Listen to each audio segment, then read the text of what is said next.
అలాగే చేరువచ్చినట్టు సహోదరి సహోదరులందరూ కూడా క్రీస్తు ప్రభు నామములో నా హృదయపూర్వక వందనాలు తెలియపరచుకుంటున్నాను. ఇంతవరకు పాటల ద్వారా దేవుని నామాన్ని మహిమపరిచినట్టు నడిపించినట్టు సోదరి సోదరులకు నా వందనాలు తెలియపరచుకుంటూ మరి సమయంలో వాక్యాన్ని నేర్చుకోవడానికి మనందరం కూడా సిద్ధపడదాం. మొదటిగా ఒక వాక్యాన్ని చదువుకుని మనం కొనసాగుదాం. అపోస్తుల కార్యాలు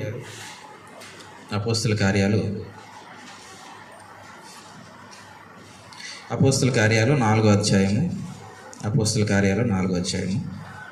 10వ వచనం దగ్గర నేను చదువుతున్నాను. మీరందరూ ఇశ్రాయేలు ప్రజలందరూ తెలుసుకోవలసినది ఏమనగా, మీరు సిలువ వేసినట్టు మృతులలో నుండి దేవుడు లేపినట్టు నజరేయుడైన యేసుక్రీస్తు నామముననే వీడు స్వస్థత పొంది మీదుట నిలుచుచున్నాడు. ఇక్కడ అపోస్తలులు అంటే పేతురు గారు, యోహాను గారు ఈ సందర్భంలో మనకు కనిపిస్తారు.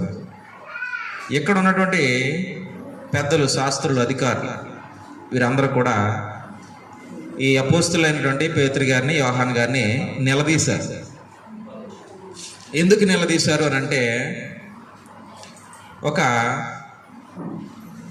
పుట్టి కుంటివాడైనటువంటి ఒక ఆయన ఆ దేవాలయం దగ్గర ఉన్నప్పుడు వీళ్ళు వెళ్ళేటువంటి ప్రయత్నం చేస్తున్నారు దేవాలయంలోనికి. అప్పుడు అక్కడ ఉన్నటువంటి ఆ కుంటివాడు ఏం చేశాడంటే, వాళ్ళ నుంచి ఏదైనా దొరుకుతుందేమో అని ఆశించి చేతులు వారి వైపు చాచాడు. అప్పుడు పేతురు గారు ఆయనతో చెప్పినటువంటి మాట ఏంటంటే, మా దగ్గర వెండి బంగారాలు లేవు, కానీ మా దగ్గర ఉన్నదేదో నీకు ఇస్తాం అని చెప్పి యేసు నామమున నువ్వు లేచి నిలబడని చెప్తే ఆ వ్యక్తి ఏం చేశాడంటే లేచి నిలబడ్డాడు. తర్వాత దేవాలయంలోకి వెళ్ళాడు.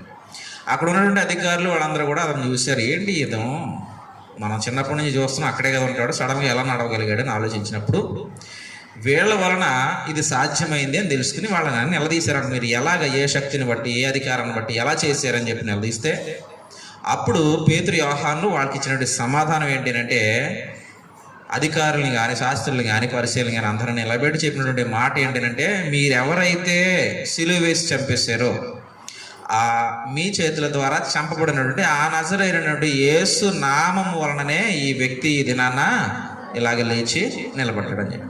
సరే, మంచిదే. ఇప్పుడు మనం ఈ వాక్యాన్ని చదువుకోవడానికి గల కారణం ఏమిటని ఆలోచన చేస్తే, నామమునకు ఉన్నటువంటి గొప్పతనం ఏంటి, అసలు నామం అంటే ఏంటి, నామానికి ఉన్నటువంటి గొప్పతనం ఏంటి అనేటువంటి ఆలోచన.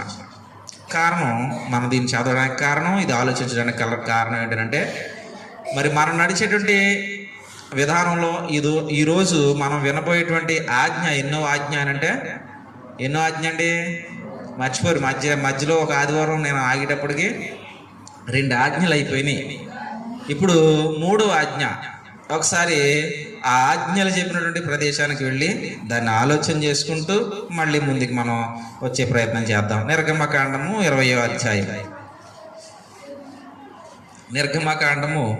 20వ అధ్యాయం 7వ వచనం దగ్గర, నీ దేవుడైన యెహోవా నామమును వ్యర్థముగా ఉచ్చరింపకూడదు, యెహోవా తన నామమును వ్యర్థముగా ఉచ్చరింపువాని నిర్దోషిగా ఎంచడు అన్నాడు. అలాగే ద్వితీయోపదేశకాండం 5వ అధ్యాయం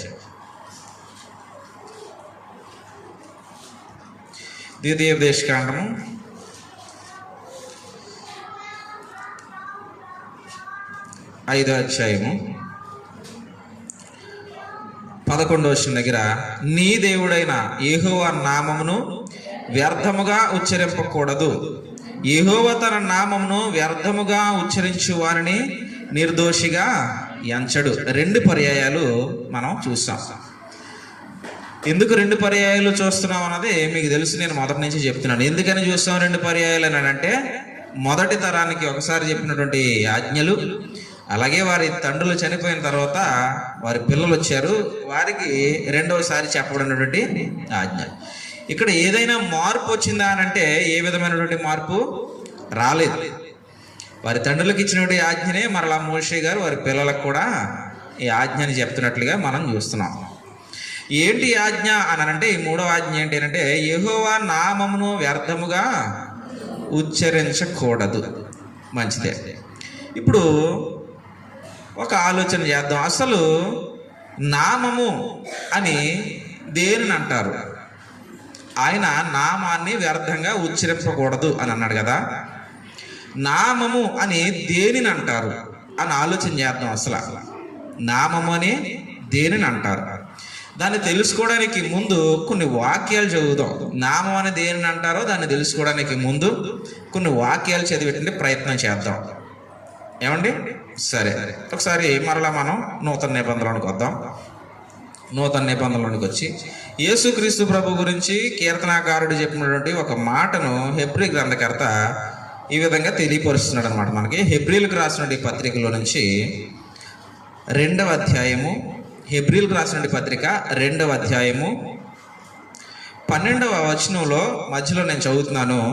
నీ నామమును నా సహోదరులకు ప్రచురపరుతును, సమాజము మధ్య నీ కీర్తిని గానము చేతును. ఇది కీర్తనకారుడు 22వ కీర్తనలో మాట్లాడినటువంటి మాట. దీనిని యేసు ప్రభు అన్నటువంటి మాటగా అక్కడ కోట్ చేసి హెబ్రీ గ్రంథకర్త మాట్లాడుతున్నాడు. మీరు జాగ్రత్తగా ఆలోచన చేయాలి. ఇప్పుడు ఏమన్నాడనంటే, నీ నామాన్ని నా సహోదరులకు ప్రచురపరుతును అని మాట్లాడాడు. ఏమన్నాడండి? నీ నామాన్ని నా సహోదరులకు ప్రచురపరుతును. ఎవరు ఈ మాట పలికింది అని అంటే, ప్రభు అనేటువంటి యేసుక్రీస్తు. ఎవరి నామాన్ని ప్రచురపరుస్తాను నా సహోదరులకు అని అంటున్నాడు అని అంటే, దేవుని నామాన్ని. ఎవరి నామాన్ని? దేవుని నామాన్ని. మంచిదే. ఇప్పుడు ప్రారంభానికి వెళ్ళిపోతే, యెహోవా అనేటువంటి ఆ నామం దగ్గరికి వెళ్ళిపోతే, మోషే గారితో మాట్లాడుతున్నప్పుడు తండ్రి అయినటువంటి దేవుని యొక్క ఆ మాటలు మనం వింటాం. నిర్గమకాండము 6వ అధ్యాయం దగ్గరికి వెళ్ళిపోతే అక్కడ ఒకసారి మనం చూద్దాం. నిర్గమకాండము 6వ అధ్యాయం మీరు కొంచెం జాగ్రత్తగా అర్థం చేసుకోవాలి. నిర్గమకాండము 6వ అధ్యాయం నేను ఛాయిగా చెప్పడానికి ప్రయత్నం చేస్తాను. కొంచెం అర్థం చేసుకునేటానికి మీరు సహాయం చేయండి. 6వ అధ్యాయంలో ఇక్కడ 2వ వచనం దగ్గర నేను చదువుతున్నాను. మరియు దేవుడు మోషేతో ఇట్లనెను, నేనే యెహోవా.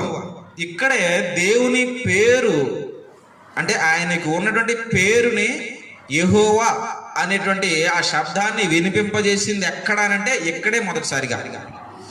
అంతవరకు ప్రజలకు అంటే నోవాహుకు కానీ, అంతకు ముందున్నటువంటి హానోక్ గారికి కానీ, అంతకు ముందున్నటువంటి హేబేలు గారికి కానీ, నోవాహు తర్వాత వచ్చినటువంటి అబ్రహాము గారికి కానీ, అబ్రహాము కొడుకైనటువంటి ఇస్సాకు కొడుకైనటువంటి యాకోబు కొడుకులైనటువంటి వారిలో చివర యేసోపు, వీళ్ళెవ్వరికీ కూడా దేవుని పేరు తెలీదు.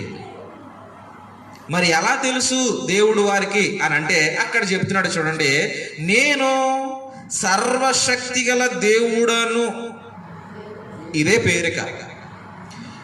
నేను సర్వశక్తి గల దేవుడను అన్నాడండి. సర్వశక్తి గల దేవుడు, సర్వశక్తి గల దేవుడు. అబ్రహాం గారికి ఎలా తెలుసు? సర్వశక్తి గల దేవుడు. ఇస్సాక్ గారికి ఎలా తెలుసు? సర్వశక్తి గల దేవుడు. ఇంకా ముందుకు వెళ్ళిపోతే ఒక హేబేల్ గారికి ఎలా తెలుసు? సర్వశక్తి గల దేవుడు. ఇలాగే తెలుసు. దేవుడు అంటే యెహోవా అని మాత్రం తెలియదు. సర్వశక్తి గల దేవుడు అని మాత్రమే తెలుసు. దాన్ని హిబ్రూలో ఏమన్నాడంటే అల్ అన్నాడు అనమాట. అల్లాహ్ అంటారు కదా, దేవుడు అని. సర్వశక్తి గల దేవుడు అని అర్థం అనమాట అల్లాహ్ అంటే. ముస్లిమ్స్ వాడతారు ఈ పదాన్ని. వాళ్ళ పదమేమో అనుకుంటాం మనం. సర్వశక్తి గల దేవుడు అని అర్థం అనమాట దానికి అల్లాహ్ అంటే హిబ్రూలో. ఇలాగా దేవుడు మొదటగా పరిచయం అయ్యి ఆయన కలిగి ఉన్నటువంటి స్టాండర్డ్ ఏంటో చెప్పాడు. ఏమన్నానంటే ఉన్నవాడను అన్నాడు అనమాట. అయ్యా అన్నాడు. ఉండేవాడును అని కాదు, ఉండబోయేవాడిని అని కాదు, ఉన్నవాడును. ఎప్పుడు? భూత, వర్తమాన, భవిష్యత్ కాలాలలో ఉన్నవాడు. ఆయన పొజిషన్ ఏంటంటే స్టాండర్డ్ పొజిషన్. ఇలాగా అలాగా మారిపోయేవాడు కాడు, ఉన్నవాడు ఆయన పొజిషన్. ఆయనకు ఉన్నటువంటి మహోన్నతమైనటువంటి నామం ఏంటంటే సర్వశక్తి గల దేవుడు అల్లాహ్. సర్వశక్తి గల దేవుడు యెహోవా అనేటువంటి పేరును వినిపింపజేశాడు ఎవరికేనంటే మోషేకి. ఆ పేరు భావం ఏంటంటే ఉన్నవాడు. దేవుడంటే ఉన్నవాడు. ఇప్పుడు మనం నిర్గమాకాండం ద్వితీయోపదేశకాండంలో వీళ్ళతో మాట్లాడుతున్నప్పుడు, రెండవ తరంతో మాట్లాడుతున్నప్పుడు 5వ అధ్యాయం దగ్గర 11వ వచనం దగ్గర మాట్లాడుతున్నప్పుడు, నీ దేవుడైన యెహోవా నామమును వ్యర్థముగా ఉచ్చరింపకూడదు అన్నాడు కదండి. ఇంతకీ ఇది మైండ్లో పెట్టుకోండి. నామం ఎప్పుడు చెప్పాడు అన్నదే నేను చూసాను. అంటే పేరుని ఎప్పుడు పలికాడనంటే మోషే గారితో పలికినప్పుడే చెప్పాడు. ఆ సీనాయి పర్వతం మీద ఆ మండేటువంటి అగ్నిలో నుంచి దేవుడు మాట్లాడేటువంటి సందర్భంలో మోషే పేరేంటయ్యా అని అడిగితే, నేను ఉన్నవాడును అనువాడును అన్నాడు. మొదట అక్కడికి వెళ్తాను, పేరు అడుగుతారు, నేను పేరు చెప్పకపోతే మళ్ళీ నన్ను ఏదన్నా చేస్తారాలో, పేరు చెప్పి అని అడిగితే అప్పుడు అన్నాడు యెహోవా. నేను ఎంతవరకు నేను ఎలాగ తెలుసు మనుషులకు అంటే, సర్వశక్తి గల దేవుడను ఇదే పేరుతో నేను తెలుసు అందరికీ. ఇది ఏంటి అంటే ఆయన యొక్క పొజిషన్, ఆయన స్టాండర్డ్ అనమాట. సర్వశక్తిమంతుడు అనేటువంటి ఒక దాన్ని ఏ విధంగా మనం చూడాలంటే, ఆయన ఆధిపత్యాన్ని చూద్దామా, ఆయన ఔన్నత్యాన్ని చూద్దామా, దేన్నైనా చూడొచ్చు. సర్వశక్తిమంతుడు అనేటువంటి అలాగే తెలుసు దేవుడు మనిషికి. పేరు అడిగేవాడు చెప్తున్నాడు, నేను ఉన్నవాడు యెహోవా. ఆ పేరుకి అర్థం ఏంటంటే యెహోవా, ఉన్నవాడు, దానికి యెహోవా అన్నాడు. అయితే ఆ నామం గురించి మాట్లాడుతూ ఆజ్ఞల దగ్గరకు వచ్చినప్పుడు, వాళ్ళకి ఆజ్ఞలు ఇచ్చేటువంటి సందర్భంలో నీ దేవుడైన యెహోవా నామం నువ్వు వ్యర్థంగా ఉచ్చరింపకూడదు అన్నాడు. ఇప్పుడు యెహోవా అనే పేరు అంటే ఉన్నవాడు, ఆయన లేనివాడు అని అనకూడదు. ఇంకా ఆ నామము అని ఉపయోగించాడు కదండి. నామము అని ఉపయోగించిన దాన్ని మనం ఆలోచన చేస్తే, ఇది హెబ్రూలో రాసింది. ఇది మొదటగా ఈ గ్రంథం ఎలా రాయబడిందని తెలుగులో మనం నామం అని చదువుకుంటున్నాం, కానీ ఇది మొదటగా రాయబడింది ఏంటంటే హెబ్రూలో రాయబడింది. షేమ్ అన్నాడు హెబ్రూకి వెళ్ళిపోతే. దీన్ని 2 అర్థాలు వస్తున్నాయి. ఒకటి ఏంటంటే పేరు అని అర్థం వస్తుంది. ఇంకొక అర్థాన్ని మనం ఆలోచన చేస్తాం అనుకోండి, అధికారం. ఏంటండి? అధికారం, గౌరవం. అధికారం, గౌరవము, ఇంకా ఆలోచన చేస్తే తత్వము అనే ఆలోచన వస్తుంది. ఏంటండి? తత్వం. ఇక్కడ ఉన్నటువంటిది ఆయన యొక్క వ్యక్తిత్వాన్ని చూపించేటువంటిది. స్మారక చిహ్నము అనేటువంటి అర్థం వస్తుంది మళ్ళా. అంటే ఏంటి? గుర్తింపు. ఆయన అధికారాన్ని కానీ, ఆయన గౌరవాన్ని కానీ, ఆయన వ్యక్తిత్వాన్ని కానీ. వ్యక్తిత్వం అంటే తత్వం అని అర్థం అండి. వ్యక్తిత్వం అంటే తత్వము అని అర్థం. అధికారం కానీ, గౌరవాన్ని కానీ, ఆయన వ్యక్తిత్వాన్ని కానీ, ఆయన గుర్తింపుని కానీ. ఆయన గుర్తింపు ఏంటి? సర్వశక్తిమంతుడు అనే గుర్తింపు. దీనికి ఏ విధమైనటువంటి అవమానము మనిషి ద్వారా కలగకూడదు. నీ నోట్లో నుంచి రాకూడదు, నీ వలన ఎదుటివాడి నోట్లో నుంచి కూడా రాకూడదు. ఇది దేవుడిచ్చినటువంటి ఆజ్ఞ యొక్క అర్థం. అవునా? ఎన్నున్నాయా దీంట్లో? ఆయన వ్యక్తిత్వం ఉందా, ఆయన స్మారక చిహ్నం ఉందా, ఆయన గౌరవం ఉందా, ఆయన అధికారం ఉందా అని ఆలోచన చేస్తే ఉందని యేసు ప్రభు చెప్తారు. ఒకసారి మళ్ళా ఇక్కడికి వద్దాం. మీరు చాలా జాగ్రత్తగా అర్థం చేసుకోవాలి. మనం ఏం చేస్తున్నాం అంటే, ఆ ఇజ్రాయేలీలకు ఇచ్చినటువంటి ఆజ్ఞలు, నేడున్నటువంటి క్రైస్తవులటువంటి మనం ఈ ఆజ్ఞల్ని ఎలా చూస్తున్నాం అని అంటే, క్రొత్త నిబంధన చట్టపు వెలుగులో పరిశీలన చేస్తున్నాం. దాని లోతుని అర్థం చేసుకునే ప్రయత్నం చేస్తున్నాం. అక్కడ కొట్టేసినటువంటి ఆజ్ఞ ఇక్కడ ఏ విధంగా కనబడుతుంది మనకి అని చూస్తున్నాం అనమాట. ఇప్పుడు క్రొత్త నిబంధనకు వచ్చి, ఇందాక హెబ్రీ గ్రంథకర్త చెప్పాడే 2వ అధ్యాయంలో ఏమన్నాడనంటే, నీ నామమును నా సహోదరులకు ఏమని చెప్తాడు ఇప్పుడు యేసు ప్రభు? యెహోవా, యెహోవా, యెహోవా అని చెప్పుకుంటూ వెళ్తాడా? ఆలోచన చేద్దాం ఒకసారి. పోనీ యెహోవా, యెహోవా, యెహోవా అని చెప్పుకుంటూ వెళ్తాడని అనుకుంటే ఇశ్రాయేలీలకి తెలియదా? ఇశ్రాయేలీలకి తెలుసు కదా ఆయన పేరేంటో. మోషే గారి ద్వారానే తెలిసింది. అప్పటి నుంచి కూడా ఇక యెహోవా అని వాళ్ళకి తెలుసు. ఇప్పుడు యోహాను సువార్తలో 17వ అధ్యాయం, యోహాను సువార్త 17వ అధ్యాయము 26వ వచనం దగ్గర యేసు ప్రభు మాట్లాడితే ఏమన్నాడనంటే, నీవు నా యందు ఉంచిన ప్రేమ వారి యందు ఉండునట్లును, నేను వారి యందు ఉండునట్లును, వారికి, ఇక్కడ నుంచి చూడండి, వారికి నీ నామమును తెలియజేసి తిని ఇంకను తెలియజేసేదను అన్నాడండి. నీ నామాన్ని చెప్పాను, ఇంకా తెలియజేస్తాను అని అన్నాడు. ఏమని చెప్పాడు ఇప్పుడు చూడండి.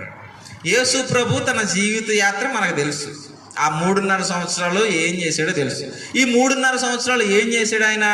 యెహోవా యెహోవా యెహోవా అని చెప్పాడా?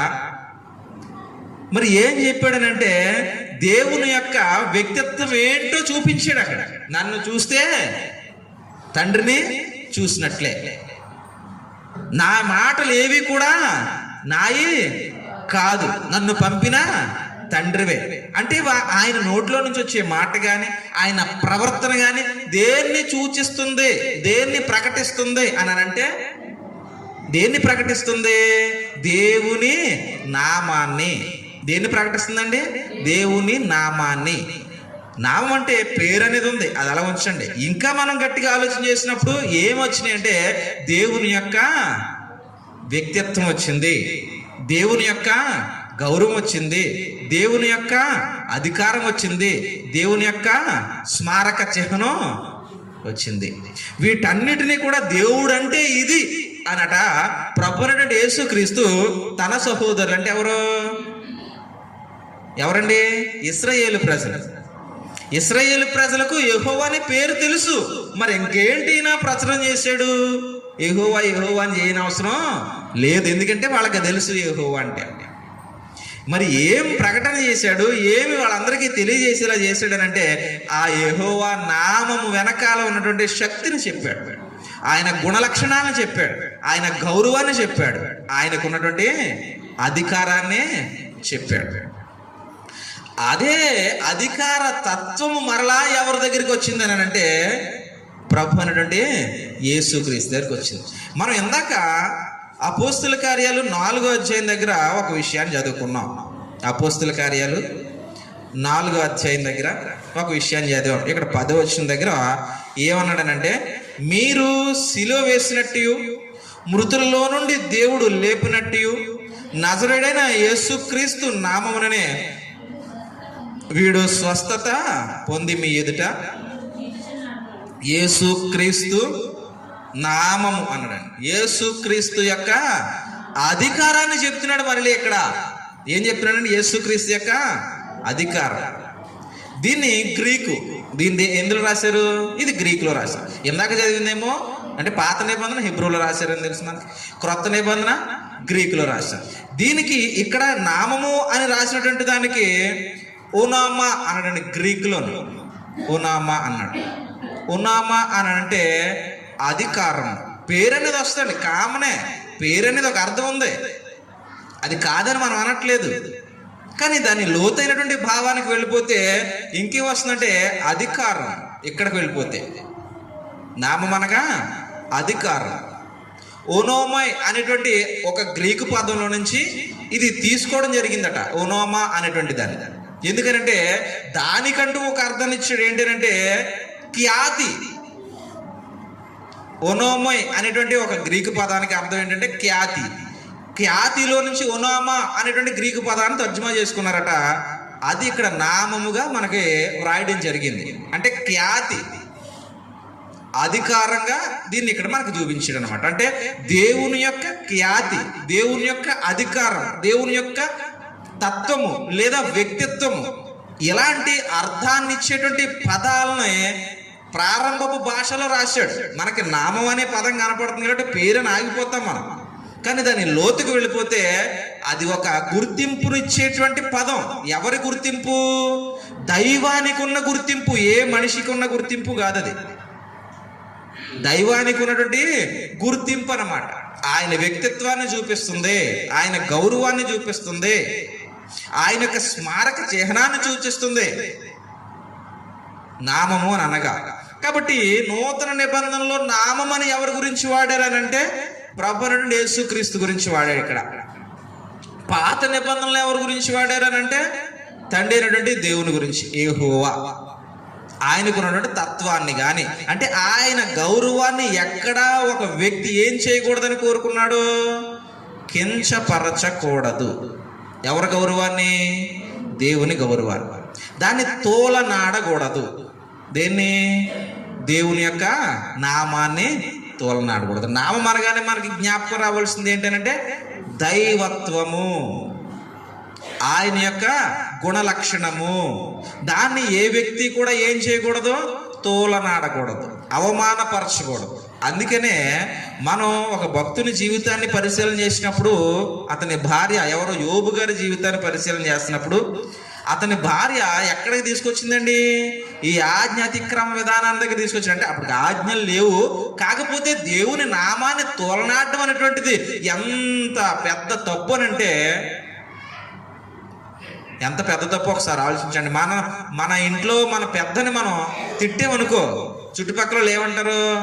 మన ఇంట్లో పెద్దోడిని మనం తిట్టేమనుకో, చుట్టుపక్కల ఏమంటారంటే, పైకి అనకపోయినా పక్కన ఈ పక్కన అంటారు, ఆడికి బుద్ధి లేదురా, పెద్దోడిని కూడా చూడకుండా నోటుకొచ్చినట్టు మాట్లాడుతున్నాడు అని. ఒకవేళ ఎదుర్కొంటా అనకపోయినా పక్క వెళ్ళినా ఖచ్చితంగా అంటారు. కారణం ఏంటంటే అక్కడ నువ్వు చేసిన తప్పు. ఒక వ్యక్తిని మరొక వ్యక్తి వయసును బట్టి తిట్టినందుకే మనం అలాగ అంటున్నాం. మరి దైవం అంటే సర్వశక్తి గల దేవుడు అల్లాహ్. ఇలాంటి సర్వశక్తి గల దేవుణ్ణి మనం దూషణ పాలు చేయడానికి ఎంతటి వారు. అందుకే ఆయన ఆజ్ఞల్లో దీన్ని పెట్టాడు. ఎక్కడా కూడా ఆయన యొక్క గౌరవాన్ని, ఆయన ఔన్నత్యాన్ని తగ్గించుకోవడానికి దేవుడు ఎక్కడా ఇష్టపడలేదు. ఎందుకు ఇష్టపడాలి? ఇంత సృష్టిని చేశాడు, నిన్ను అందులో ఉంచాడు, నీకోసం ఈ సర్వాన్ని సృజించాడు. ఆయన మాట చేత ఈ యొక్క సృష్టి కార్యక్రమాలు జరిపింపజేసి ఎంత శక్తి గల దేవుడు, ఎందుకు నీ వలన అవమాన పాలవ్వాలి? ఎందుకు నీ వలన అవమాన పాలవ్వాలి?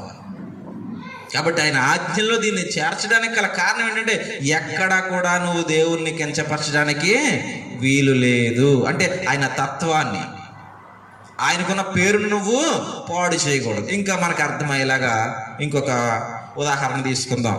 ఇప్పుడు ఒక పాఠశాల ఉందనుకోండి, అక్కడ విద్యార్థులు చదువుతున్నారు. అందులో ఒకళ్ళు ఇద్దరు మంచి పేరు, అంటే మంచి ర్యాంక్ సంపాదించారనమాట. ఇప్పుడు ఏమంటారో ఆ విద్యార్థులను ఉపయోగించుకుని ఏమంటారండి, వీళ్ళ వలన మా స్కూల్కి ఏమొచ్చిందంటారు, మంచి పేరు వచ్చిందండి. ఏం పేరు వచ్చింది? ఆల్రెడీ ఆ స్కూల్కి ఒక పేరు పెట్టుకుంటారు కదండి, ఏదో జడ్ అని పేరు పెట్టుకున్నారు అనుకుందాం.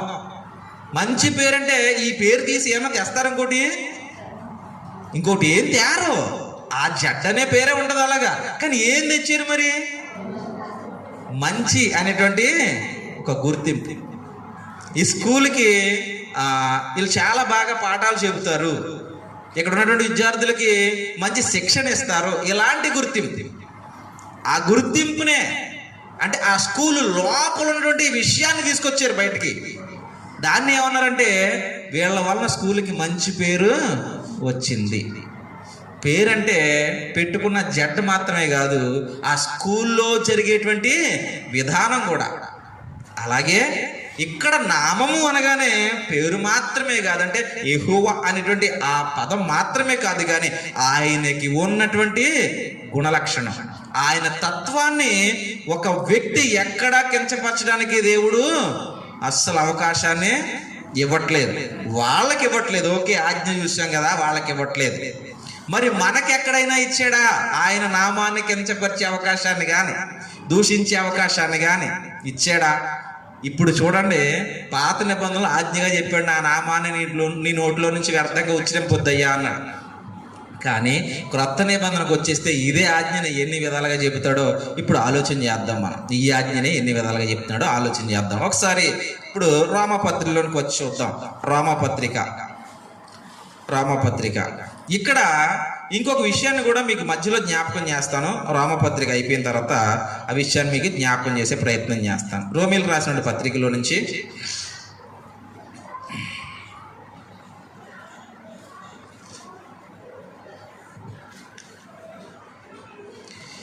2వ అధ్యాయము, రోమీలకు రాసిన పత్రిక 2వ అధ్యాయము 24వ వచనం దగ్గర ఒక మాట ఇక్కడ పౌలు గారు ప్రస్తావన చేశారు. ఏంటంటే, వ్రాయబడిన ప్రకారము మిమ్మును బట్టియే కదా దేవుని నామము అన్యజనుల మధ్యన దూషింపబడుచున్నది అనడండి. ఏమి దూషింపబడుతుందట? దేవుని నామము. అంటే ఇప్పుడు మనకి ఏం అర్థం కావాలి? యెహోవా అనే పదం అర్థం కావాలా, లేదా సర్వశక్తిమంతుడు నా దేవుడు, సర్వ సృష్టిని చేసినటువంటి సృష్టికర్త నా దేవుడు, ఇవి గుర్తు రావాలా? ఇప్పుడు అన్యజనుల మధ్యన నామము దూషింపబడుతుందంటే ఆయనకు ఉన్నటువంటి తత్వాన్ని నువ్వేం చేస్తున్నావు? పాడు చేస్తున్నావు. వీడి వల్ల ఈ తండ్రి పేరు మొత్తం చెడగొట్టాడు రా అన్నాడు కొడుకుని. అంటే ఏంటి? ఆ సుబ్బారావు అనే పేరుని చెరిపేసాడని అర్థమా? కాదు, సుబ్బారావు అనే పేరు అలాగే ఉంటుంది. కాకపోతే ఆడు ఒక మంచి గుర్తింపు తెచ్చుకుంటాడు అక్కడ ఉన్నటువంటి విలేజ్లో, లేదా అక్కడ ఆడు ఉండే ప్రదేశంలో. ఆ గుర్తింపుని ఆవిడ కొడుకు ఏం చేస్తాడంటే సర్వనాశనం చేస్తాడు. దాన్నే అంటే చెడ్డవాడిగా గుర్తింపు తెచ్చుకుంటాడు ఈ కొడుకు. వీడి వలన వాడి తండ్రి పేరు సుబ్బారావులాగే ఉంటుంది. కానీ సుబ్బారావుకు ఉన్న మంచి గుర్తింపు 10 మంది ద్వారా దూషణ పాలు అవుతుంది. మనిషి ద్వారా మనిషిని పుట్టించినటువంటి దేవుని నామానికి ఏ విధమైనటువంటి అవమానము కలగకూడదు. మరి ముఖ్యంగా దేవుణ్ణి ఎరిగిన వారి వలన దేవునికి ఆ చెడ్డ పేరు రాకూడదు. ఇది దేవుడు కోరుకుంటున్నాడు. ఇక్కడ రోమాపత్రికలో పౌలు గారు జ్ఞాపకం చేశాడు, పాతకాలాన్ని జ్ఞాపకం చేస్తూ, మీ వలన మిమ్మల్ని బట్టియే కదా దేవుని నామం అంటే దేవునికి ఉన్నటువంటి ఆ గుర్తింపు, దేవునికి ఉన్నటువంటి ఆ వ్యక్తిత్వము ఏమవుతుంది అంటే అన్యజనుల మధ్యన దూషింపబడుతుంది. ఇదేనా నీ దేవుడు నీకు నేర్పాడు అన్నాడు అనుకో, ఇదేనా మీ అమ్మబాబు నీకు నేర్పారు అంటారు. అప్పుడు ఎవరు కోపం వస్తుంది? అమ్మబాబు కోపం వస్తుంది. అంతేనా? వాళ్ళకి వినపడేలాగా ఇదేనా నీ అమ్మబాబు నీకు నేర్పింది అన్నావు అనుకో, ఎవరికంటే బాధ? ఈ పొరంబోకి ఎలాగా బాధ ఉండదా పాడు చేసినోడికి. కానీ వాడిని కన్నవారు ఉన్నారే వాళ్ళకి ఖచ్చితంగా బాధ వస్తుంది. నీ వలన అనరాని మాటలు అంటుంటే పడవలసి వస్తుంది నేను అంటారంట. అవునా అండి? ఇప్పుడు ఒక విశ్వాసి వలన దేవుని నామానికి మరి ఏమో కలుగుతుంది? మహిమ కలుగుతుందా? అపకీర్తి కలుగుతుందా? దూషణ వస్తుందా? ఒకసారి దీన్ని ఆలోచన చేయాలి. మన క్రియ, మన కార్యక్రమాలు, మన పద్ధతులు మన తండ్రి అయినటువంటి దేవునికి ఏ విధమైనటువంటి మరి పేరుని తెస్తున్నాయి? ఏ విధమైనటువంటి పేరుని తెస్తున్నాయి? యేసుక్రీస్తు బ్రతికాడు.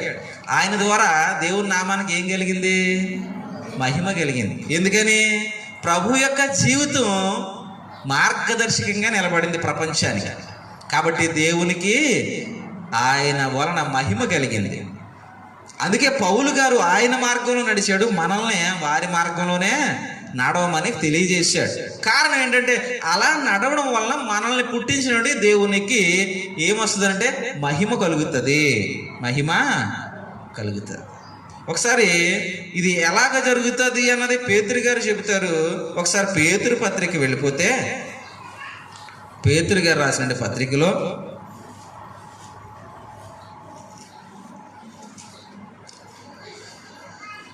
మొదటి పత్రిక 2వ అధ్యాయం, మొదటి పత్రిక 2వ అధ్యాయం 12వ వచనం దగ్గర, అన్యజనులు మిమ్మును ఏ విషయంలో దుర్మార్గులని దూషింతురో ఆ విషయంలో వారు మీ సత్క్రియను చూచి వాటిని బట్టి దర్శన దినమున దేవుని మహిమపరిచినట్లు.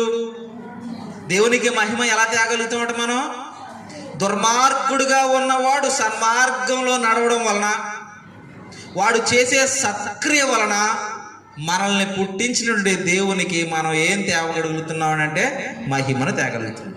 మరి యేసు ప్రభు పుట్టి ఆయన దేవునికి మహిమ తేవడానికి గల కారణం ఏమిటంటే ఆయన సత్క్రియ. ఎవరు సత్క్రియ? ప్రభు అయినటువంటి యేసుక్రీస్తు యొక్క సత్క్రియ తండ్రి అయినటువంటి దేవునికి ఏం తెచ్చిపెట్టింది? మహిమ తెచ్చిపెట్టింది. ఈనాడు మనము కూడా దేవుని నామానికి మహిమ తేగలం. ఎలాగా? దుర్మార్గులుగా ఉన్నటువంటి మనం సన్మార్గంలో నడవడం వలన. దూషించేటువంటి మనం దూషింపబడిన తిరిగి దూషించకుండా దీవించే వారిగా ఉన్నప్పుడు అండి. ఇది కూడా ఆయనే చెప్పాడండి, దూషణకు ప్రతిదూషణ చేయకు, వారిని దీవించు అన్నాడండి. నిన్ను దూషించు వారిని దీవించు అన్నాడు. ఇలా చేయడం ద్వారా నీ తండ్రి అయినటువంటి దేవుని నామానికి నువ్వేం తెస్తావనంటే మహిమ తెస్తావు. లేదనుకో, నీలాంటి వాళ్ళ వలనే కదా నా దేవుని నామము అన్యజనుల మధ్యన దూషణ పాలవుతుంది.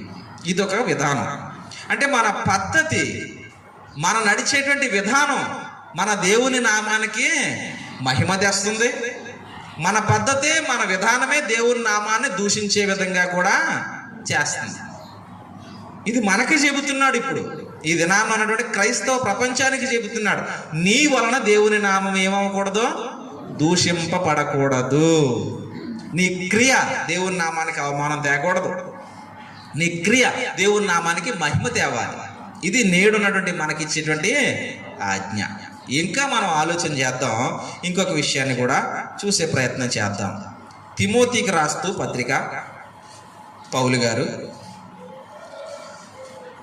మొదటి పత్రిక తిమోతికి రాసినటువంటి సందర్భంలో 6వ అధ్యాయం దగ్గర ప్రారంభపు మాటలు కానీ మనం చూడగలిగితే, మొదటి తిమోతి పత్రిక 6వ అధ్యాయం ప్రారంభపు మాటలు చూస్తే, దేవుని నామమును ఆయన బోధను దూషింపబడకుండునట్లు అనడండి.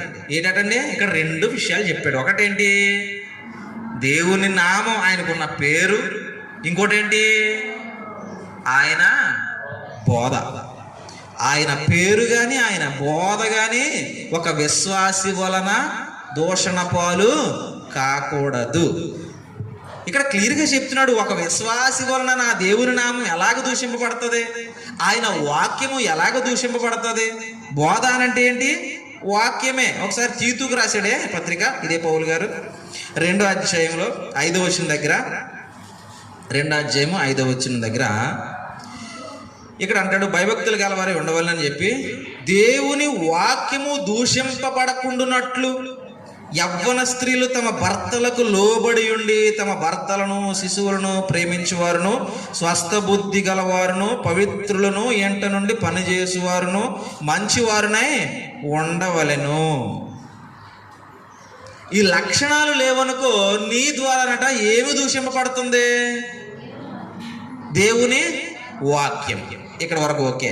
దేవుని వాక్యం అంటే ఏంటి, వాక్యం అంటే ఇప్పుడు ఇక్కడ మనం చదువుతున్నాం కదా, అదే అనుకుందాం. ఇంకా వాక్యం అనగా ఏంటండి, యోహాను సువార్త 1వ అధ్యాయం 1వ వాక్యాల్లో ఏం రాయబడింది అక్కడ, 1వ అధ్యాయం 1వ వాక్యాలు, ఆదియందు వాక్యం ఉండెను, వాక్యము దేవుని వద్ద ఉండెను, వాక్యము దేవుడై ఉండెను. ఇప్పుడు వాక్యము దూషింపబడుతుందంటే ఎవరు దూషింపబడుతున్నారు, దేవుడే దూషింపబడుతున్నాడు. ఎవరి వలన, ఎవరి వలన, విశ్వాసి వలన. కారణం ఏంటి అంటే, నీ ఇంట నీ ప్రవర్తన సరిగ్గా ఉండకపోవడాన్ని బట్టి. నేను ఎప్పుడండి నా దేవుని నామాన్ని దూషించాను, లేదు నేను ఎప్పుడు ప్రార్థన చేసినాను నేను అంటున్నాను, మంచిదే. కానీ దేవుడు ఏమంటున్నాడంటే, నీ ప్రవర్తన దేవుని నామానికి లేదా దేవుని యొక్క వాక్యానికి దేవుని బోధకు ఏం తెచ్చిపెడుతుంది, దూషణ తెచ్చిపెడుతుంది. అంటే నిన్ను ఎవరైనా నీ క్రియను బట్టి తిడితే ఎవరిని తిట్టినట్లు, దేవుణ్ణే. కారణం, నీ పేరేంటి, క్రైస్తవుడు. నీ పేరేంటి, నీ పేరు సుబ్బమ్మో అప్పమ్మో కాదు, నీ పేరేంటి, క్రైస్తవుడు. క్రైస్తవుడు అనగా క్రీస్తుని ధరించుకున్నవాడు. క్రీస్తుని ధరించుకున్నవాడు అని అంటే, నేను బట్టలు ధరించుకున్నాను, ఇదిగో ఈ రంగు, మీకు ఏం కనిపిస్తుంది, ఇదే కనిపిస్తుంది కదా. నేను ధరించుకున్నదే మీకు కనిపిస్తుంది, ధరించుకోనిది ఏమైనా కనిపిస్తుందా, ధరించుకోనిది మీకు కనిపించదు. నేను ఏదైతే ధరించుకున్నానో అదే మీకు కనిపిస్తుంది. అలాగే క్రైస్తవుడు అంటే క్రీస్తుని ధరించుకున్నవాడు. ఇప్పుడు నిన్ను చూస్తే నన్ను చూస్తే ఎదుటి వ్యక్తికి కనిపించాల్సింది ఏంటంటే, మనము ధరించుకున్న క్రీస్తే. మరి నువ్వు ధరించుకున్న క్రీస్తు ఎదుటి వ్యక్తికి కనిపించినప్పుడు మరి నిన్ను దూషించాడు అనుకో, దేనిని బట్టి దూషిస్తాడు. ఇక్కడ వాక్యం సెలవించినట్లుగా మనమట ఎంట నుండి మంచి పని చేసుకునేవారిగా, భర్తలకు కానీ బిడ్డలకు కానీ మంచి విద్యాబుద్ధులు నేర్పించుకునేవారిగా, ఆ ఇంటిని చక్కబెట్టుకునేవారిగా మనం ఉండకపోతే, ఒక క్రైస్తవుడని పేరు పెట్టుకున్నటువంటి ఆ వ్యక్తి వలన దేవుని నామానికి, నీ ఇంటిని నువ్వు సరిగ్గా చక్కబెట్టుకోకపోతే దేవుని నామానికి ఏం తెచ్చావు, నువ్వు అవమానం తెస్తున్నావు, దూషణ తెస్తున్నావు. ఇంకా ఇప్పుడు మళ్ళా తిమోతి గారి దగ్గరికి వచ్చి ఈ 6వ అధ్యాయం దగ్గర ప్రారంభంలో ఉన్నటువంటిది, దేవుని నామమును ఆయన బోధయు దూషింపబడకుండానట్లు అని చెప్పండి క్రింద వరకు. అంటే 2వ వాక్యం చివరి వరకు కూడా ఏం మాట్లాడాడో చదివేస్తున్నాను, జాగ్రత్తగా వినండి. దాస్యమును కాడి క్రింద ఉన్నవారందరూ తమ యజమానులు పూర్ణమైన ఘనతకు పాత్రులని ఎంచవలను. అంటే పని చేసేవారు ఆ పైన ఉన్నవాడిని ఎంచు మంచివాడిగా, లేదా ఘనతకు పాత్రుడని ఎంచు. అలాగే విశ్వాసులైన యజమానులు గల దాసులు, ఒకవేళ నీ యజమానుడు విశ్వాసం అనుకో, విశ్వాసులని యజమానులు గల దాసులు తమ యజమానులు సహోదరులని వారిని తృణీకరింపక తమ సేవా ఫలము పొందువారు విశ్వాసులను ప్రియులునై ఉన్నారని మరి ఎక్కువగా వారికి సేవ చేయవలనని ఈ సంగతులు బోధించి వారిని హెచ్చరించు అనడండి. మనం ఎక్కడైనా పని చేస్తే ఆ పనిలో ఏం కనపరచాలట? నమ్మకత్వాన్ని కనపరచాలి. మనకి పనిచ్చిన వ్యక్తికి ఆ వ్యక్తిని ఎలా కనపరచాలట? ఎలా కనపరచాలి? చెడ్డోడిగానా మంచోడిగానా? మంచి వ్యక్తిగా కనపరచాలి. ఎందుకనంటే నీ బుద్ధిని ఎవరు చూస్తున్నారనంటే దేవుడు చూస్తున్నాడు. ఇక్కడ చూడండి, మనం పని చేసే చోట ఆ యజమానికి అవమానం కలిగేలా, ఏ యజమానికి? పనిచ్చిన యజమానికే. అందరికి ఇక్కడే ఉండి ఆలోచన చేద్దాం. నేను ఒక చోట పని చేస్తున్నాను, నాకు ఒక ఆయన పని ఇచ్చాడు. నా పనిని బట్టి నా యజమానికి అపకీర్తి తెచ్చాను అనుకో. ఎవరు తెచ్చారు? క్రైస్తవుడిగా తెచ్చాను నేను. ఇక్కడ భౌతికంగా నా కంటి ముందు కనిపించేటువంటి యజమానికి ఏం తెచ్చానంటే అపకీర్తిని తెచ్చాను. ఎలా ఉండి తెచ్చాను? క్రైస్తవుడిగా ఉండి తెచ్చాను. అప్పుడు ఎవరికి చెడ్డ పేరు వచ్చింది అని అంటే, నేను క్రైస్తవుడిగా ఉండి చేసినటువంటి ఆ చెడ్డ పనిని బట్టి నా దేవుని నామానికి అవమానం కలిగింది, నా దేవుని వాక్యానికి దూషణ కలిగింది. అదే చెప్పాడండి, నీ ప్రవర్తన సరిగ్గా లేకపోతే దేవుని నామమును ఆయన బోధను దూషింపబడతాయి. నువ్వు అప్పగించిన పని కానీ, నువ్వు చేసే పని కానీ, అంటే నువ్వు కూలికి వెళ్ళొచ్చు, లేదా ఉద్యోగానికి వెళ్ళొచ్చు, లేదా వెంటనే ఉండి పని చేసుకోవచ్చు. ఈ మూడు కూడా ఉన్నాయి ఇక్కడ. నువ్వు కూలికి వెళ్ళినా నీ కూలి పని నువ్వు ఎలా చేయాలి? నమ్మకత్వం చూపించే విధంగా చేయాలి. నువ్వు ఏదైనా ఉద్యోగానికి పోయావు, ఆ ఉద్యోగంలో నీకు ఉద్యోగం ఇచ్చిన యజమానికి ఎలా పని చేయాలి? నమ్మకత్వాన్ని కనపరిచేలాగే పని చేయాలి. ఇకపోతే వెంటనే ఉన్నావు, ఎక్కడికి వెళ్లకుండా వెంటనే నీ పని నువ్వు ఎలా చేసుకోగలుగుతున్నావు? నీకు ఉద్యోగం ఉంది, నీ భర్త, నీ పిల్లలు, వాళ్ళని చక్కబెట్టడం, అక్కడ కుటుంబాన్ని దేవుని కొరకు కట్టడం, ఈ పని నువ్వు ఎలా చేస్తున్నావు? ఈ మూడు పనుల్లో నువ్వెక్కడా కూడా లోకంతో రాజీ పడ్డానికి వీలు లేదు. పడ్డావు అనుకో, లోకంతో రాజీ పడ్డావు అనుకో, ఏమైందనంటే క్రైస్తవుడు నువ్వు, ఆ పేరుకు నువ్వేం తెచ్చావు? అవమానం తెచ్చావు. ఆ పేరు నీది కాదు, అది ఎవరిదే? దేవునిది. కాబట్టి నిన్ను బట్టియే కదా నా నామము దూషణ పాలు అగుచుంది అని దేవుడు అనడానికి కారణం ఏంటంటే, మన పనితీరు బాగోకపోతే మన వలన దేవుని నామానికే దూషణ, మన వలన దేవుని నామానికే దూషణ. ఇంకా ఇవి ఇలాగ ఆలోచన చేస్తే ఇంకా ఇంకొక విధానాన్ని కూడా మాట్లాడాడండి దేవుడు. ఒకసారి మీకు దాన్ని కూడా చూపించే ప్రయత్నం చేస్తాను. పేతురు పత్రికలోకి వస్తే, పేతురు పత్రిక 2వ పత్రిక 2వ అధ్యాయం, 2వ పత్రిక 2వ అధ్యాయం, పేతురు రాసిన పత్రిక మొదటి నుంచి చదువుతున్నాను చూడండి. మరియు అబద్ధ ప్రవక్తలు ప్రజలలో ఉండిరి, అటువలే మీలోనూ అబద్ధ బోధకులు ఉన్నారు. వీరు తమ్మును కొనిన ప్రభువును విసర్జించొచ్చు. ఎవరంటే వీళ్ళు? అబద్ధాన్ని చెప్పేవారు. ఎవరు? మనలోనే అంటే క్రైస్తవుల్లోనే ఉండి అబద్ధాన్ని చెప్పేటువంటి వారి గురించి మాట్లాడుతూ, వీరు తమ్మును కొనిన ప్రభువును విసర్జించుచు తమకు తామే శీఘ్రముగా నాశనము కలుగజేసుకునుచు నాశనకర్రమగు భిన్న అభిప్రాయాలను రహస్యముగా బోధించుదురు. మరియు అనేకులు వారి పోకిరీ చేష్టలను అనుసరించి నడుతురు. వీరిని బట్టి సత్య మార్గము దూషింపబడును. ఏం దూషింపబడుతుంది? సత్య మార్గం. ఏంటి సత్య మార్గం అంటే? సత్యం అనగా ఏంటి? సత్యం అనగా వాక్యమే. నీ వాక్యమే సత్యం. ఆ వాక్యం అనగా ప్రభు అయినటువంటి యేసుక్రీస్తే. మరి మార్గం అంటే యేసుక్రీస్తే. సత్యమన్నా యేసుక్రీస్తే, మార్గమన్నా యేసుక్రీస్తే. అంటే ఒకడు తప్పు బోధించడం వలన ఏం జరుగుతుందట? దేవుని నామము దూషింపబడుతుంది. డైరెక్ట్గా వాడే దూషిస్తున్నాడు అనమాట. ఇది ఇప్పటి వరకు నువ్వు చేసే పనిని బట్టి, నువ్వు ఎంటనున్నటువంటి నీ పద్ధతిని బట్టి, నీ యజమాని దగ్గర నువ్వు చేసే పనిని బట్టి నీ దేవుని నామము దూషణ పాలవుతుందేమో. కానీ ఇక ఈ భాగానికి వస్తే నువ్వు చెప్పే అబద్ధం, అంటే దేవుని వాక్యాన్ని వినియోగించుకుని నువ్వు చెప్పే అబద్ధం కానీ, నువ్వు అనుసరించే ఆ అబద్ధం కానీ ఏం చేస్తుందంటే నువ్వే డైరెక్ట్గా దేవుని నామాన్నే దూషిస్తున్నావు అని చెబుతుంది. ఎందుకంటే ఇక్కడ ఇద్దరినే చెప్పాడు. ఒకటి, అబద్ధ బోధకులు ఉన్నారు, వీరు తమ్మును కొనిన ప్రభువునే విసర్జిస్తున్నారు. ఎందుకు విసర్జిస్తున్నారు అని అంటే, ప్రభువు చెప్పిన మాట చెప్పకపోతే ఏం చేసినట్టు? విసర్జించినట్లే. ఆయన ఏం చెప్పాడో అది మాత్రమే చెప్పినప్పుడు ఆ పద్ధతిలో పోతున్నట్లు. చెప్పింది మనం మానేసి మనకు నచ్చింది చెప్పామనుకో, ఇక్కడ అదే అన్నాడు. ఏమన్నాడండి? నాశనకరమగు భిన్న అభిప్రాయాలు అన్నాడు.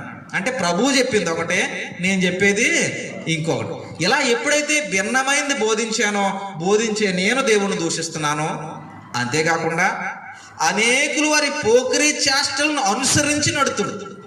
నేను భిన్నమైన బోధ చేసినప్పుడు నేను దూషించాను, ఆ బోధను సపోర్ట్ చేసే మీరు కూడా దూషించారు. ఒకరితో పోలేదు. అబద్ధం చెప్పే నేను, ఆ అబద్ధాన్ని ప్రోత్సహించే మీరు, ఇరువురు కలిసి ఏం చేస్తున్నాం అంటే దేవుని నామాన్నే, సత్య మార్గాన్నే దూషిస్తున్నాం.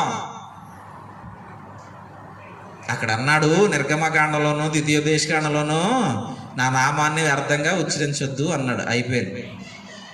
కానీ మన దగ్గరికి వచ్చి ఏమన్నాడండి? నీ వలన, నీ ప్రవర్తన వలన నా నామం ఎక్కడ దూషణ పాలు అవ్వకూడదు. నువ్వు పని చేసిన చోట అవ్వకూడదు, నువ్వు కూలికి వెళ్ళిన చోట అవ్వకూడదు, నువ్వు ఉద్యోగానికి వెళ్ళిన చోట అవ్వకూడదు, నీ ఎంట నుండి నువ్వు చక్క పెట్టుకునేటువంటి కార్యక్రమాలు ఉన్నాయా, గృహ పరిపాలన, అక్కడ కూడా నా నామం అవమానం పాలు కాకూడదు. ఇది నీ క్రియకి అప్పగించాడు. ఇకపోతే ఇంకొకటి అప్పగించాడు, ఇంకొకటి చెబుతున్నాడు. ఏంటి అంటే, అసత్యానికి నువ్వు సపోర్ట్గా ఉంటే నన్ను నువ్వు దూషించినట్టే. అసత్యాన్ని చెబితే, అంటే దేవుడు చెప్పిన వాక్యము కాక భిన్న అభిప్రాయాన్ని నువ్వు చెబితే, అక్కడే నువ్వేం చేసావు? దేవుని నామాన్నే దూషించావు. దీని గురించే మాట్లాడితే ఏమంటాడంటే, యేసు ప్రభు వారి స్వయంగా మాట్లాడి మత్తయి సువార్త 15వ అధ్యాయం దగ్గర, మత్తయి సువార్త 15వ అధ్యాయం మనం చూస్తే ఇక్కడ 9వ వాక్యం, ఈ ప్రజలు తమ పెదవులతో నన్ను గణపరచుదురు గాని వారి హృదయం నాకు దూరముగా ఉన్నది అని చెప్పి, మనుషులు కల్పించిన పద్ధతులు దైవోపదేశములని బోధించుచు వారు నన్ను వ్యర్థముగా, ఎలాగండి? వ్యర్థముగా ఆరాధించినారు. దీన్ని మార్క్ గారు కూడా కోట్ చేశారు. తర్వాత మార్క్స్ వార్త 7వ అధ్యాయము 7వ వచనమే. మనిషి ఒక పద్ధతిని కల్పిస్తే అది ఏమైందనంటే దేవుణ్ణి వ్యర్థపరుచుట అయింది. ఆయన నామాన్ని వ్యర్థంగా చెప్పకూడదు అని చెప్పాడు. కానీ మన పద్ధతి, మన బోధ ఏమవుతుందనంటే దేవుని నామాన్ని వ్యర్థంగా ఉచ్చరిస్తుంది. ఏదో నేను ఆరాధన చేస్తున్నాను అనుకుంటుందండి ప్రపంచపు క్రైస్తవం ఈరోజు. ఆరాధన చేయి, మంచిదే. అప్పుడు ఎలాగ ఉండాలి? యేసుక్రీస్తు ప్రార్థనలో ఒక విషయాన్ని చెప్పాడు, తండ్రి నీవు నేను ఏకమై ఉన్నావు. అలాగే ఈ శిష్యులు మనతో ఏకమై ఉన్నారు. అలాగే శిష్యుల బోధ ఎందరు వింటున్నారో వారందరూ కూడా శిష్యులతోటి, శిష్యుడి ద్వారా నాతోటి, నా ద్వారా తండ్రితోటి ఇలా ఏకమై ఉండాలని చెబితే ఇప్పుడు క్రైస్తవ్యం ఎలాగుందండి? దేవుడు అంటే భయం లేకుండా పోయింది. ఎలా భయం లేకుండా పోయింది చెప్పనా? ఇప్పుడు ఉదాహరణకి మనకి 10:30కి ఆరాధన అని చెప్పుకున్నాం. 10:30 నుంచి 10:11 వరకునే లోపలికి రాబడతారు. మీరు లేట్ అయితే తలుపు వేసి పడతాం ఒక రూల్ పెట్టుకున్నాం అనుకో. మనం దేవుడు అంటే మీకు ఆషామాషిగా ఉందా, కరెక్ట్గా రాలేకపోతున్నారా అని సీరియస్ అయ్యి ఆ 10:11 కంటే పావు గంట అవకాశం తలుపు వేసేవారికి వేసే నువ్వు కాకపోతే ఇంకొక కూడా ఉంది. ఏమైంది ఇక్కడ? దేవుడు అంటే భయం ఉందా? అది ఇజ్రాయేల్ దగ్గరికి వెళ్ళి ఒకసారి, ఇజ్రాయేల్ సమాజానికి ఒక్కటే ఉండేది, అక్కడికి అందరూ పోవాలి శనివారం నాడు. అక్కడికి నువ్వు పోలేదనుకో, నువ్వు పోతావు. వెంటనే రాళ్ళతో కొట్టి, ముందు ఆజ్ఞ ఇవ్వలేదండి. ఒక అతను ఆగిపోయాడు, వెళ్ళకుండా పుల్ల ఎరుకుండా పోయాడు పాపం. ఆజ్ఞ ఇవ్వలేదు, ఏం చేయాలి వెళ్ళలేదు. వాళ్ళకి పట్టుకొచ్చారు, నిలబెట్టారు, దేవుడిని అడిగారు, చంపేయండి అన్నాడు. ఏమన్నాడు దేవుడు? చంపేయండి అన్నాడు. ఇప్పుడు ఆ అవకాశం ఉందేంటి? ఏది కాకపోతే ఇంకోటి ఆ పక్షందులో ఉంది, ఆ పక్షందులో ఉంది, అక్కడ ఉంది, ఇక్కడ ఉంది, ఇంటి ఈది కోట ఉంది. అప్పుడు నీకు భయం ఏంటి? ఇక్కడ నీ మీద ఏమన్నా ఇలా తప్పమ్మా అంటే ఇంకో చోటు నువ్వు కాదు ఇంకొకడు. దేవుడు అంటే భయం ఉంది. అప్పుడు దేవుడు అంటే భయం ఎప్పుడు ఉంటుందో తెలుసా? అందరూ ఒక్క తాటి మీద ఉన్నప్పుడు, అమ్మో దేవుని దగ్గరికి పోకపోతే అనే భయం వస్తుంది. ఒక్కొక్కడికి ఒక పద్ధతులు, ఒక్కొక్కడు ఒక రూళ్ళు, ఒక్కొక్కడు ఒక సంఘం. ఇన్ని ఉన్నాయా బైబిల్ ద్వారా ఆలోచన చేస్తే? దేవుడు ఇన్ని మొక్కలు చేసేవాడైతే ఇలా ఒక చిన్న పేటలో 5 సంఘాలు పెడతాడండి? దేవుడు మొక్కలు చెక్కలు చేసేవాడైతేనే ఒక్కసాటే ఉంచుతాడు, అందరికీ క్రమాన్నే నేర్పిస్తాడు. భయం వస్తుంది అప్పుడు. ఇప్పుడు ఎలా భయం వస్తుంది? విలువే ఉండదు. నువ్వు కాకపోతే ఇంకొకడు, నువ్వు కాకపోతే ఇక్కడ నిన్ను ఏమన్నా ఇంకొకటి దగ్గరికి, అక్కడ ఏమనంటే ఇంకొకటి దగ్గరికి, అక్కడ ఏమనంటే ఇంకొకటి దగ్గరికి ఉన్నాయి. నువ్వేనేటి ఉంటా కొట్టులేక ఉన్నాయి, అంతే కదా. ఇక్కడ ఒక కొట్టు ఉంది అనుకో, అక్కడ కొట్టు ఉంటుంది, అక్కడ కొట్టు ఉంటుంది, ఇంకొకటి సంత. ఈడు కాకపోతే ఇంకొకటి అమ్ముతాడు ఉల్లిపాయ. అలాగే అయిపోయింది. నువ్వు కాకపోతే ఇంకొకటి చెప్తాడు వాక్యం అన్నట్టు అయిపోయింది ప్రస్తుతానికి. అప్పుడు భయం ఉంటుందా నీకు దేవుడి మీద? ఎవరు ఎలా పట్టుకున్నారో చూసారా? అపవాది క్రైస్తవుని ఎలా పట్టుకున్నారో చూసారా? దీన్ని బట్టి నువ్వు కాకపోతే ఇంకొకటి అనగానే నువ్వు దూషిస్తున్నావు అక్కడ దేవుణ్ణి. దేవుడు అంటే భయం లేకుండా పోవడానికి గల కారణం ఇదండి. ఇజ్రాయేలుకి ఒక్కరోజు ఆ శనివారం వెళ్ళడం మానేస్తే వెంటనే చంపేయి అన్నాడు దేవుడు. అలాంటి కఠినత్వమైనటువంటి విధానం ఇప్పుడు లేదు. ఆత్మకు ఆయన నేర్పిస్తున్నాడు. ఆ ఆత్మను ఎవడు దొంగతనం చేశాడు? అపవాది దొంగతనం చేశాడు. నేర్పబడేటువంటి ఆత్మను అబ్బాయి దొంగతనం చేస్తాడు. కాబట్టి వాడు ఏం చేస్తున్నాడు అనుకుంటున్నావు? అలా అలా అలా ఏమంటే మానే, అక్కడ మానే, ఇంకో చోట పో, ఇలా అక్కడ లేదేంటి అంటాడు అన్నమాట. నువ్వు పడుకొని వచ్చి, లేకపోతే ఇంకొక అమ్మ ద్వారానో ఇంకొక 5 ద్వారానో చెప్తాడు. అలాగాడ కాకపోతే వీళ్ళు లేరా, వీళ్ళు లేరా, ఆడ చెప్పింది ఏంటి వాక్యం, ఇక బైబిల్లో చెప్తూ లేదేంటి అంటారు. ఇక్కడ ఏం చెప్తున్నాడనంటే ఆ బోధను మార్చి నువ్వు చెప్పిన నాడే దేవుని నామాన్నే దూషించావు. ఆ బోధ మార్చి చెప్పేవాడికి నువ్వు సపోర్ట్ చేసావు చూడు, అప్పుడు నువ్వు దేవుని నామాన్నే దూషించావు. ఎంత లోతుగా మాట్లాడుతున్నాడు. దేవుని నామాన్ని నువ్వు ఈరోజు దూషించడానికి ఎంత మాత్రమూ తెగించడానికి వీలు లేదు. ఈ తెగింపు ఎక్కడెక్కడ ఉందనంటే నీ పనిలో ఉంది, నీ ప్రవర్తనలో ఉంది, నీ ఇంటిని చక్కబెట్టుకోవడంలో ఉంది, నీ బోధ వినే విధానంలో ఉంది. ఏ బోధకు నువ్వు తలొంచుతున్నావో అక్కడ కూడా ఉంది. అపవాది ఈరోజు ఏం చేశాడంటే క్రైస్తవ్యాన్ని దొంగతనం చేసేసాడు. మొత్తం క్రైస్తవ్యాన్ని. భయం లేదు క్రైస్తవుడికి, ఉందా? లేదు. ఈడు కాకపోతే ఇంకొకడు. వ్యాపారం అయిపోయింది క్రైస్తవ్యం. ఈ కొట్టు కాకపోతే ఇంకొక కొట్టు, సంత అయిపోయింది. ఆలోచిద్దాం. మనం అందరం దేవుని నామాన్ని దూషిస్తున్నామేమో ఒకవేళ ఈ క్రియల ద్వారా, ఈ పద్ధతుల ద్వారా, ఈ విధానాల ద్వారా. ఆనాడు వారికి ఒక్క మాటతో చెప్పిన ఆజ్ఞ నేడు మనకి ఎన్ని విధాలుగా చెప్తున్నాడు ఒకసారి ఆలోచించండి దేవుని ప్రియులారా. ఆలోచించండి ఒకసారి దయచేసి. కాబట్టి మన పద్ధతి దేవుని నామానికి దూషణ తేకూడదు. మన పని దేవుని నామానికి దూషణ తేకూడదు. మన ఇళ్ళు దేవుని నామానికి దూషణ తేకూడదు. మన బోధ దేవుని నామానికి దూషణ తేకూడదు. మనం వినే విధానం దేవుని నామానికి దూషణ తేకూడదు. మన వల్ల, మన నోటి ద్వారా ఏ విధము చేతనైనను దేవుని నామానికి దూషణ కలగడానికి వీలు లేదు. అలాగ కానీ కలిగితే ఒక మాట అంటాడు పేతురు గారు, ఆ మాట చదువుతాం. ఇలాగ మన వలన కానీ దేవుని నామానికి దూషణ కానీ కలిగింది అని అంటే ఆయన చెప్పేటువంటి మాట ఏంటి అంటే, పేతురు రాసినటువంటి 2వ పత్రిక 2వ అధ్యాయంలో 3వ వచనం దగ్గర మాట్లాడుతూ నేను చదువుతాను, ఒకసారి మీరు జాగ్రత్తగా వినండి. ఇక్కడ 2వ పదంలో నుంచి నేను చదువుతున్నాను. వారికి పూర్వము నుండి విధింపబడిన తీర్పు ఆలస్యము చేయదు, వారి నాశనము కునికి నిద్రపోదు. ఎక్కడదో తీసి నేను చదవలేదు, ఇదే వెర్షన్లో చదువుకుంటూ వచ్చాను.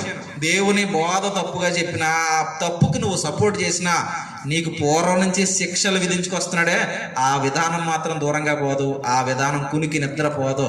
నువ్వు అనుకుంటున్నావేమో దేవుడు వదిలేస్తాడని. నువ్వు చేసే ప్రతి తప్పు దేవుని నామానికి ఏం తీసుకొస్తుంది? దూషణ. నీ క్రియ దూషణ తీసుకొస్తుంది, నీ బోధ దూషణ తీసుకొస్తుంది.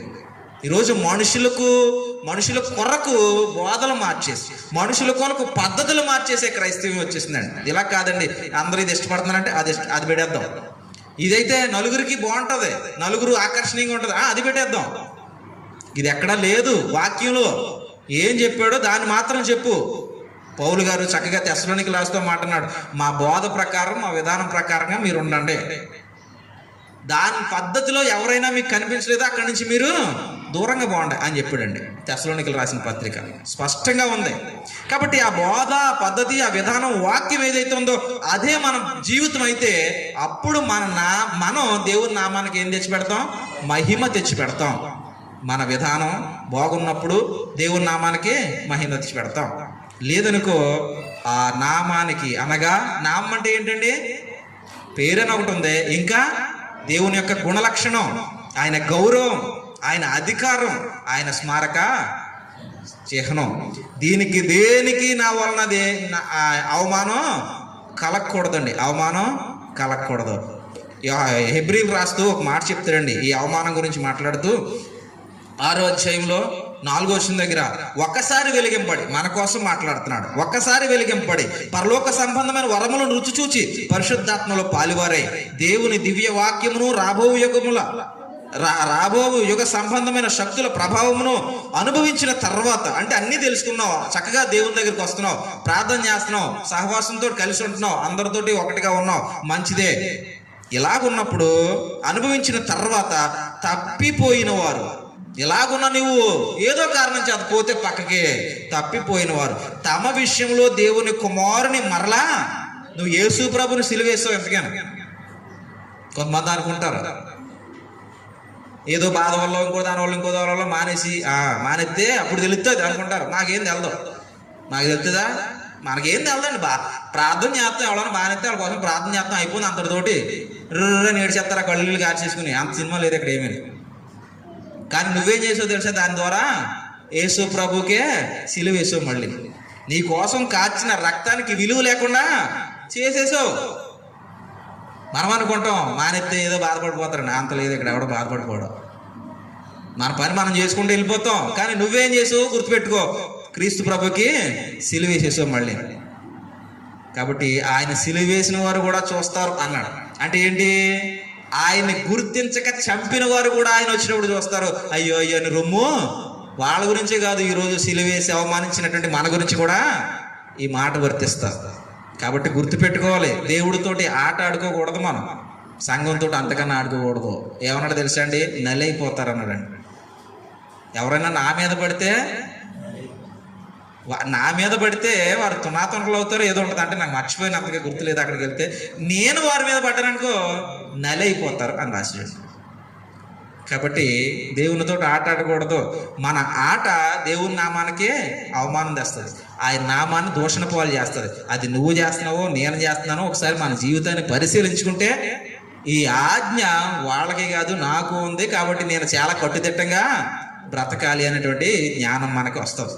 కాబట్టి ఈ 3వ ఆజ్ఞ చాలా ముఖ్యమైనది. ఏదో అనుకుంటాం నామం అంటే ఏదో పేరుని తప్పుగా పలకడం అనుకుంటామేమో, కాదండి. ఆయన తత్వాన్ని ఎక్కడ నువ్వు కించపరచకూడదు. ఆయన ఔన్నత్యాన్ని ఎప్పుడు నువ్వు వెలుగెత్తి చాటే విధంగానే నీ జీవితం, నా జీవితం ఉండాలి. కాబట్టి ఈ ఆజ్ఞ మనం మదిలో ఉంచుకుందాం. 3 అయ్యాయి, తర్వాత 4లోని ప్రవేశిద్దాం దేవుని చిత్తమైతే. విన్న మీ అందరికి కూడా నా హృదయపూర్వక వందనములు.